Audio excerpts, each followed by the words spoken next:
friends, welcome to I Choose New World. അസ്സലാമലൈക്കും.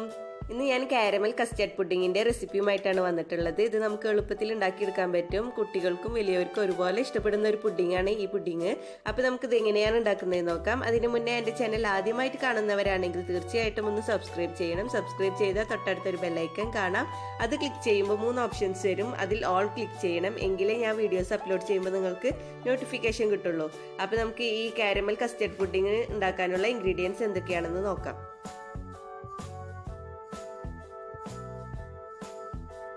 ആദ്യം നമുക്ക് പഞ്ചസാര കാരമലൈസ് ചെയ്തെടുക്കാം. അതിന് വേണ്ടിയിട്ട് ഞാനൊരു ഫ്രൈ പാൻ അടുപ്പത്ത് വെച്ചിട്ടുണ്ട്. ഇനി ഇതിലേക്ക് ഒരു 1/4 കപ്പ് പഞ്ചസാര ഇട്ട് കൊടുക്കാം.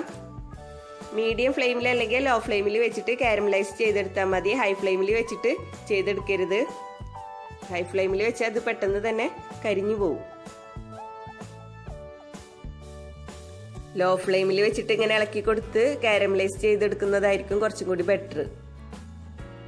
ഇതിലേക്ക് നമുക്ക് വെള്ളം ഒഴിച്ചു കൊടുക്കേണ്ട ആവശ്യമില്ല. ലോ ഫ്ലെയിമിൽ വെച്ചിട്ട് കാരമലൈസ് ചെയ്തെടുത്താൽ മതി. പിന്നെ നമ്മൾ കാരമൽ തയ്യാറാക്കുന്നതിൻ്റെ മുന്നേ തന്നെ പുഡിങ് സെറ്റ് ചെയ്തെടുക്കുന്ന പാത്രമൊക്കെ റെഡിയാക്കി വെച്ചിരിക്കണം. ഇത് കാരമൽ ആയ ഉടനെ തന്നെ നമുക്ക് പാത്രത്തിലേക്ക് ഒഴിച്ചു കൊടുക്കണം. പെട്ടെന്ന് തന്നെ ഇത് സെറ്റ് ആവുന്നതാണ്. അപ്പോൾ നമുക്ക് ഉടനെ തന്നെ പാത്രത്തിലേക്ക് ഒഴിച്ചു കൊടുക്കണം. അപ്പോൾ നമ്മുടെ കാരമൽ റെഡി ആയിട്ടുണ്ട്. ഈ ഒരു ബ്രൗൺ നിറം വരുമ്പോൾ തന്നെ നമുക്ക് ഫ്ലെയിം ഓഫ് ചെയ്യാം. ഇതിനേക്കാൾ ബ്രൗൺ നിറം വരാൻ കാത്തു നിന്നാൽ നമ്മുടെ പുഡിങ്ങിന് കയ്പ്പ് രസം വരും. അപ്പോൾ ഞാൻ ആദ്യം തന്നെ പുഡിങ് സെറ്റ് ചെയ്യുന്ന പാത്രമൊക്കെ റെഡിയാക്കി വെച്ചിട്ടുണ്ടായിരുന്നു.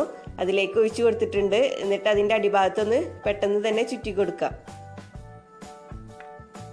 കണ്ടില്ലേ, നമ്മൾ പാത്രത്തിലേക്ക് ഒഴിക്കുമ്പോഴേക്കും തന്നെ ഈ പാത്രത്തിൽ കാരമൽ സെറ്റായി. അപ്പോൾ നമ്മൾ ആദ്യം തന്നെ ഈ പാത്രമൊക്കെ എടുത്തു വെച്ചതിന് ശേഷം കാരമൽ തയ്യാറാക്കാൻ തുടങ്ങിയാൽ മതി. ഇതൊരു സൈഡിലേക്ക് മാറ്റി വെക്കാം. എന്നിട്ട് നമ്മൾ കാരമൽ തയ്യാറാക്കിയിട്ടുള്ള ഫ്രൈ പാൻ ഉണ്ടല്ലോ, അത് ക്ലീൻ ചെയ്യാൻ കുറച്ച് പാടായിരിക്കും. അപ്പോൾ നമുക്ക് അതിലേക്ക് കുറച്ച് വെള്ളം ഒഴിച്ചു കൊടുത്തിട്ട് ഒന്ന് തിളപ്പിച്ചെടുത്താൽ മതി. അപ്പോൾ പെട്ടെന്ന് തന്നെ നമുക്കത് ക്ലീൻ ചെയ്തെടുക്കാൻ പറ്റും.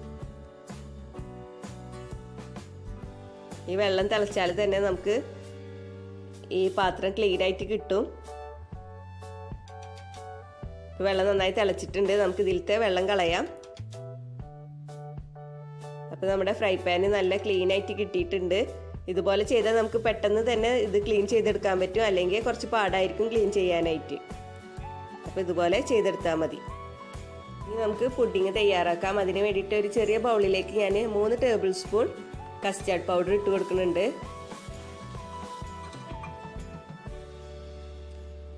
വാനിലയുടെ ഫ്ലേവറുള്ള കസ്റ്റാർഡ് പൗഡറാണ് ഞാൻ എടുത്തിട്ടുള്ളത്.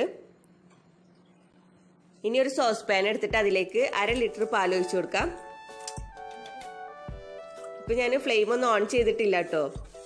ഫ്ലെയിം ഓൺ ചെയ്യുന്നതിൻ്റെ മുന്നേ തന്നെ നമുക്ക് ഇതിൽ നിന്ന് കുറച്ച് പാലെടുക്കണം. ഇതിൽ നിന്ന് കുറച്ച് പാലെടുത്തിട്ട് നമ്മൾ കസ്റ്റാർഡ് പൗഡർ എടുത്ത് വെച്ചിട്ടില്ല, ഒരു 3 ടേബിൾ സ്പൂൺ കസ്റ്റാർഡ് പൗഡർ അതിലേക്ക് ഒഴിച്ചിട്ട് നന്നായിട്ട് മിക്സ് ചെയ്ത് കൊടുക്കണം. കട്ടൊന്നുമില്ലാതെ തന്നെ നന്നായിട്ട് മിക്സ് ചെയ്ത് കൊടുക്കാം.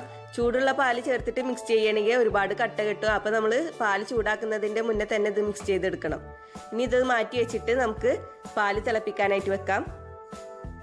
പാല് തിളപ്പിക്കാൻ വെക്കുമ്പോൾ തന്നെ നമുക്ക് ചൈന ഗ്രാസും തിളപ്പിച്ചിട്ട് മെൽറ്റ് ചെയ്തെടുക്കണം. അപ്പോൾ ഞാൻ ഒരു 10 ഗ്രാം ചൈന ഗ്രാസ് വെള്ളത്തിൽ കുതിർത്ത് വെച്ചിട്ടുള്ളതാണിത്. ഇത് നമുക്ക് ഒരു ചെറിയ സോസ് പാനിൽ ഇട്ടിട്ട് തിളപ്പിച്ചെടുക്കാം. ലോ ഫ്ലെയിമിൽ വെച്ചാൽ മതി.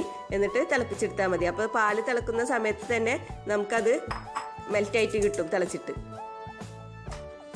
ഇടയ്ക്കിടയ്ക്കൊന്ന് ഇളക്കി കൊടുത്താൽ മതി.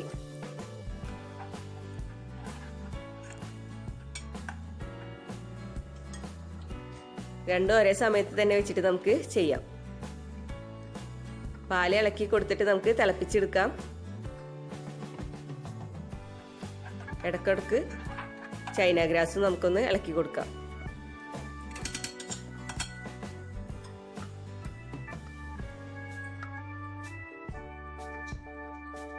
ഇപ്പോൾ പാലൊന്ന് തിളച്ച് വന്നിട്ടുണ്ട്.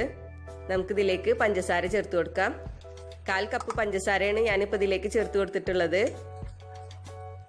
നമ്മളിതിലേക്ക് മിൽക്ക് മെയ്ഡ് ചേർത്ത് കൊടുക്കുന്നുണ്ട്. അപ്പോൾ അതിനനുസരിച്ചിട്ട് പഞ്ചസാര ചേർത്ത് കൊടുത്താൽ മതി. ഞാനിപ്പോൾ 1/4 കപ്പ് പഞ്ചസാരയാണ് ചേർത്ത് കൊടുത്തിട്ടുള്ളത്. ചൈന ഗ്രാസും മെൽറ്റായി തുടങ്ങുന്നുണ്ട്. അപ്പോൾ നമുക്ക് നന്നായി തിളച്ച് മെൽറ്റായാൽ നമുക്ക് ഇതിലേക്ക് ഒഴിച്ചു കൊടുക്കാം. പാല് തിളച്ചാൽ നമുക്ക് ഫ്ലെയിം ലോ ആക്കി വെക്കാം. എന്നിട്ട് നമുക്ക് ഈ ചൈന ഗ്രാസ് നന്നായി തിളച്ചാൽ ഇതിലേക്ക് ഒഴിച്ചു കൊടുക്കാം. അപ്പോൾ നന്നായി തിളച്ചിട്ടുണ്ട്. നമുക്ക് ഇത് പാലിലേക്ക് ഒഴിച്ചിട്ട് നന്നായി മിക്സ് ചെയ്ത് കൊടുക്കാം. ഇനി ഇതിലേക്ക് നമ്മൾ കസ്റ്റാർഡ് പൗഡറും പാലും കൂടി മിക്സ് ചെയ്ത് വെച്ചിട്ടുള്ളതില്ലേ, അത് ഇതിലേക്ക് ഒഴിച്ചിട്ട് നന്നായിട്ട് മിക്സ് ചെയ്ത് കൊടുക്കാം. ലോ ഫ്ലെയിമിൽ തന്നെ വെച്ചിട്ട് ചെയ്താൽ മതി.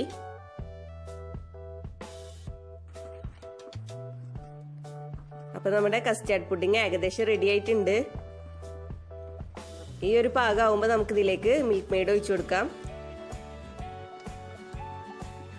400 ഗ്രാമിൻ്റെ മിൽക്ക് മെയ്ഡിൻ്റെ ടിന്നാണിത്. ഇതിൽ നിന്ന് പകുതിയാണ് ഞാൻ ഒഴിച്ചു കൊടുക്കുന്നത്. അപ്പോൾ നമുക്കിതിലേക്ക് ഒരു 200 ഗ്രാമോളം മിൽക്ക് മെയ്ഡ് ഒഴിച്ചിട്ട് മിക്സ് ചെയ്ത് കൊടുക്കാം. മിൽക്ക് മെയ്ഡ് ചേർത്തിട്ട് നന്നായി മിക്സ് ചെയ്തതിന് ശേഷം നമുക്ക് ഫ്ലെയിം ഓഫ് ചെയ്യാം.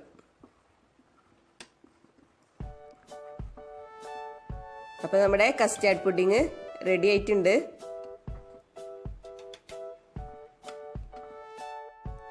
ഇനി ഇത് നമുക്ക് കാരമൽ സെറ്റ് ചെയ്ത് വെച്ചിട്ടുള്ള പാത്രത്തിലേക്ക് ഒഴിച്ചു കൊടുക്കാം.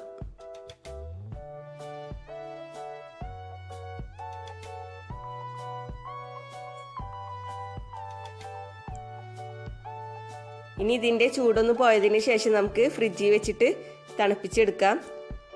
മിനിമം 2 മണിക്കൂറെങ്കിലും ഫ്രിഡ്ജിൽ വെച്ചിട്ട് തണുപ്പിച്ചെടുക്കണം. അതിനുശേഷം നമുക്ക് സെർവ് ചെയ്യാം. ഒരു 2 മണിക്കൂർ കഴിഞ്ഞിട്ടുണ്ട്. ഇനി നമുക്കിതൊന്ന് തിരിച്ചിട്ട് കൊടുക്കാം.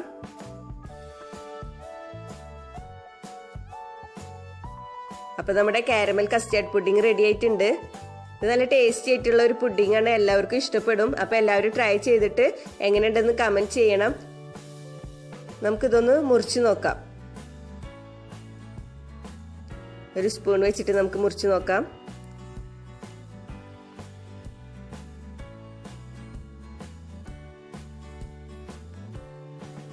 നല്ല സൂപ്പറായിട്ട് തന്നെ കിട്ടിയിട്ടുണ്ട്.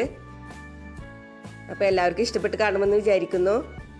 ഇനിയും ഇതുപോലുള്ള വീഡിയോസുമായി വരാൻ നിങ്ങൾ എൻ്റെ ചാനൽ സബ്സ്ക്രൈബ് ചെയ്യണം. സബ്സ്ക്രൈബ് ചെയ്താൽ ബെല്ലൈക്കൺ ക്ലിക്ക് ചെയ്യാൻ മറക്കരുത്. എങ്കിലേ ഞാൻ വീഡിയോസ് അപ്ലോഡ് ചെയ്യുമ്പോൾ നിങ്ങൾക്ക് നോട്ടിഫിക്കേഷൻ കിട്ടുള്ളൂ. വീഡിയോ ഇഷ്ടപ്പെട്ടാൽ ലൈക്ക് ചെയ്യുക, ഷെയർ ചെയ്യുക. Please subscribe, comment, like and share.